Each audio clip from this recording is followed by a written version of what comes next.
ಆಗುವುದೆಲ್ಲ ಒಳ್ಳೆಯದಕ್ಕೆ ಆಗಿದೆ, ಆಗುವುದೆಲ್ಲ ಒಳ್ಳೆಯದೇ ಆಗುತ್ತಿದೆ, ಆಗಲಿರುವುದು ಸಹ ಒಳ್ಳೆಯದೇ ಆಗಲಿದೆ.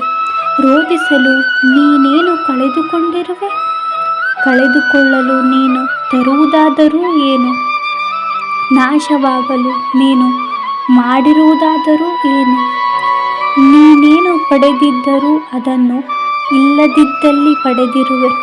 ಯಾವುದು ನಿನ್ನ ಭಾಗ್ಯದಲ್ಲಿ ಇದೆಯೋ ಅದು ನಿನಗೆ ಸಿಕ್ಕೇ ತೀರುತ್ತದೆ. ಯಾವುದು ನಿನ್ನದಲ್ಲವೋ ಅದು ನೀ ಎಷ್ಟೇ ಪ್ರಯತ್ನಿಸಿದರೂ ಸಿಗಲಾರದು. ಚಿಂತೆ ಬಿಡು, ಜೀವನದಲ್ಲಿ ಬರುವುದೆಲ್ಲವ ಬಂದಂತೆ ಸ್ವೀಕರಿಸು. ನಮ್ಮ ಬದುಕೇ ಒಂದು ಹೋರಾಟ. ಈ ಹೋರಾಟದಲ್ಲಿ ನಾವು ಮಾಡುವ ಕಾರ್ಯವನ್ನು ಪ್ರಾಮಾಣಿಕವಾಗಿ ಮಾಡಬೇಕು. ಏನು ಆಗಬೇಕೋ ಅದು ಆಗೇ ತೀರುತ್ತದೆ.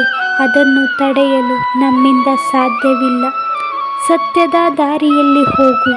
ನೀನು ನಡೆವಾಗ ಪಾತಾಳಕ್ಕೆ ಬಿದ್ದರೆ ನಿನ್ನನ್ನು ಮೇಲೆತ್ತಲು ನಾನು ಬಂದೇ ಬರುತ್ತೇನೆ. ಸ್ವರ್ಗದಲ್ಲಿ ಎಲ್ಲವೂ ಇದೆ, ಆದರೆ ಸಾವಿಲ್ಲ. ಭಗವದ್ಗೀತೆಯಲ್ಲಿ ಎಲ್ಲವೂ ಇದೆ, ಆದರೆ ಸುಳ್ಳಿಲ್ಲ. ಜಗತ್ತಿನಲ್ಲಿ ಎಲ್ಲವೂ ಇದೆ, ನೆಮ್ಮದಿ ಇಲ್ಲ.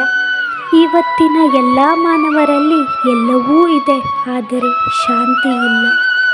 ಮನಸ್ಸಿಗೆ ಮದವೇರಿದಾಗ ಸ್ಮಶಾನದಲ್ಲಿ ತಿರುಗಾಡಿ ಬರಬೇಕಂತೆ.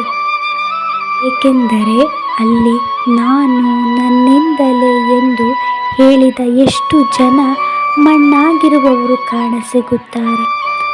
ಭಗವಂತ ತಡ ಮಾಡಿದರೂ ನ್ಯಾಯ ಮಾಡುತ್ತಾನೆ, ಆದರೆ ಅನ್ಯಾಯ ಮಾಡುವುದಿಲ್ಲ. ತಡ ಆಗುವುದರ ಹಿಂದೆ ಅದ್ಭುತಗಳು ನಡೆಯುತ್ತವೆ, ಕಾದು ನೋಡಬೇಕಷ್ಟೆ. ಎಲ್ಲ ಹೇಳುತ್ತಾರೆ ಮನುಷ್ಯರು ಖಾಲಿ ಕೈಯಲ್ಲಿ ಬರುತ್ತಾನೆ, ಖಾಲಿ ಕೈಯಲ್ಲಿ ಹೋಗುತ್ತಾನೆ ಎಂದು. ಆದರೆ ಮನುಷ್ಯ ಬರುವಾಗ ಭಾಗ್ಯದ ಜೊತೆ ಬರುತ್ತಾನೆ, ಹೋಗುವಾಗ ಕರ್ಮದ ಫಲ ಕೊಂಡು ಹೋಗುತ್ತಾನೆ. ಬದುಕುವುದಕ್ಕಾಗಿ ದುಡಿಯುವುದು ಅನಿವಾರ್ಯ. ಹಾಗಂತ ಫಲದ ಮೇಲೆ ಕಣ್ಣಿಟ್ಟು ಕೆಲಸ ಮಾಡಿದರೆ ನಿರಾಸೆ ಹೆಚ್ಚು.